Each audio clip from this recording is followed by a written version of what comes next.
Okay, it is. I have no idea what time it is. 11:54. 11:54 p.m. on Sunday, August 30th, 2015. And I am here with... Brandon. You gotta speak up loud, too. Speak louder. Shut up. My name is Brandon. Brandon what? Brandon McCullough. There you go. I'm Kamilah White. I'm Sayid. Sayid what? X. And sometimes why motherfucker. It's Muslim. Go ahead and give us tales how everybody met each other. Well, Google. nah, not Google. Facebook, social media. I ran across some Prince covers on YouTube and found out it was him. He has various aliases. I'm not going to get into that, but he was, doing some Prince covers. He did 17 days, some great stuff, and he has the Minneapolis sound down perfectly. And I found out who he was on Facebook, befriended him, Sayid, is what y'all know him as. I know his government name, but did that, and we just started talking and becoming cool, and just started trading musical ideas, whether it was music or video footage, whatever it was, doing that. And then this young lady, K. White, somebody, I think it was him, he posted a video, it was Pen and Pad, and she was doing this track with this chick named Queenie. And we saw Queenie and everything, but I was like, who the hell is this chick right here? And her image I loved, and then the way she just came across, I just thought it was just great. So I believe God was speaking to me. It's like divine intervention. So I hit her up because I told him, I said, dude, we need to work with this girl. Let's do some production work. And it was just an idea. Just threw it out there. And the next thing you know, hit her up, in our inbox. She was like, what the hell is this dude hitting me up for? Long story short, we all meshed. It took some time, and here we are. Meshing, whatever, please. You gave me the boot a couple times. You don't have to throw me under the bus. No, I'm not. You're throwing, on candid camera. No, I'm not throwing you. Candid. I'm not throwing you up under the bus, baby. I'm not. But I'm just saying, she gave us a task to recreate a track, and we did it note for note and everything.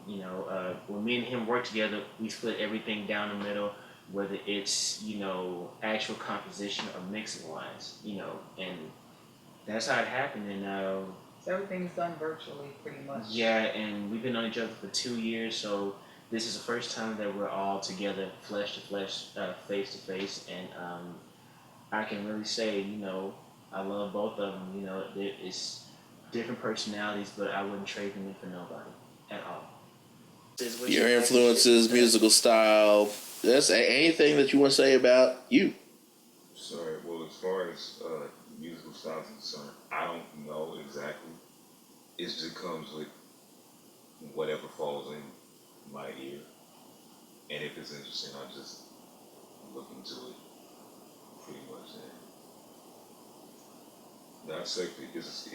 Music literally is a science. So you do have to do some studying and observing and formulative processing of everything. It's all about understanding and then form your hypothesis through performance. Literally, people I listen to, I can't remember because it changes from time to time. As far as what's happening with me now, it ranges from electronic music like Kraftwerk or Stereo Lab. It could get into tribal rhythms. It could be Latin. I played with Latin musicians back in Wichita. I grew up around a lot of them coming up in Louisiana. Like Indian music as well. My mom loves Eastern music. My dad turns me on to a lot of country, old gospel records, folk guitars like America, Jim Croce. I get into Carole King myself and Joni Mitchell, and then it can get into hip hop from like local Baton Rouge, New Orleans to commercial. That is all the time hits. And it just gets into stuff people haven't heard of. Like through digging there's no set opinion on anything, because you never know what anything is. You just take a chance. The first artist that you heard that just made you just it just hit your soul, just like, holy shit. Teddy Riley and Guy, the first Guy album, that blew me away. That is the blueprint of a musician, master and producer. If there's any format you should follow, it is Teddy Riley, because he's doing everything before people have caught up to the first person to introduce Pro Tools to this industry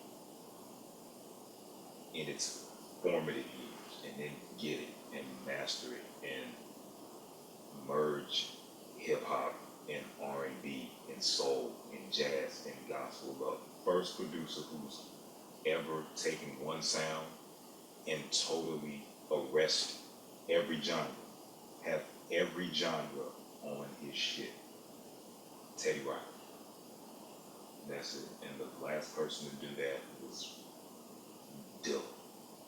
My influences are pretty much the go-tos I think everyone should follow. Of course, Michael, Jan, Prince, Grace, Erica, the Native Tongue, Posse. Who else? Lenny Kravitz I love a lot. Leah, and of course TLC. I mean, I have my mix. I like, that's for my, era, like the whole from 80s and 90s. But, I listen to all types of music. I'm not like, closed-minded to everything. I'm open-minded to hear, as long as it sounds good and I feel something with it. That's all that matters. I'll have to say that's the first album I ever purchased as a child, and until this day I know all the words to it. No matter what, it never gets tired. It's Lauryn Hill, Miseducation. Like, I just know, it's just, I don't know, it's kind of weird to me too, because the thing is like, I could be anywhere, I just know the words from front to back, and it just comes to me naturally. Everything else is like, damn, what was that word again? I have to go back and refer to it, even though I like the song a lot. But hers is just so natural. I guess because I connected with it, and still to this day, that album still like has so much relevancy, And that's pretty much it. I'm a hip hop head, R&B, neo soul, pop, rock, funk. That's about it. The album that really just got my attention, it was Your influence. well, I got it backwards. You're right. Well, my influences. Oh God. Well, P Funk, Bootsy, all of them. Prince, the whole Minneapolis sound. Jesse, Jimmy Jam, and Terry, all of them. Isley Brothers, Hendrix, Earth, Wind and Fire, Buddy Miles. Who else? Was Buddy Miles, Shock. That's a underground funk band that nobody really knows about, but they're excellent. Red Hot Chili Peppers. Yes, of course, Stevie Wonder. I dig the hell out of TLC. What else do I like? Judas Priest, Rush, Led Zeppelin, Bob Marley, Living Colour. Oh God, the list just keeps going. Sheila E. definitely, man. Janet, of course. That's Janet's funky. Thanks to Jimmy and Terry Lewis. Who else do I dig? Jonathan Butler, George Benson, and Stevie Ray Vaughan. It's just too many to list, but You're like 30. I know. But I say the album that really, really changed me, that just got my attention, is Prince's Controversy. Because when I was a kid, I'd be at my grandmother's house, she with my dad, and that was the first album he let me put on by myself. And when you drop the beat on Controversy comes on, the groove is infectious. You can't help but to just, bob your head. And plus, the album cover was badass. He's just looking at you like, I'm coming for you. But I guess with me being into music, that's what it was, man.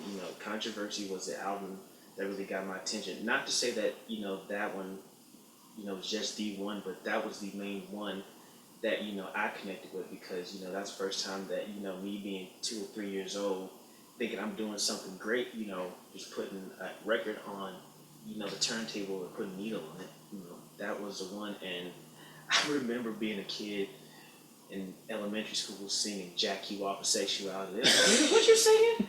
But I mean, when you're that young, it's like you really don't care about the lyrical content, and I'm just digging it, just the whole thing of it. And but that album right there really impacted me because, even it's Prince, but it's just that the music is great from start to finish, and you know I just remember watching the Warner Brothers label just spin, just watching it and just, seeing the next song come on and flipping it over. But that was the one that really got me going. And then there's some other stuff, but I ain't been right since then, as you can see.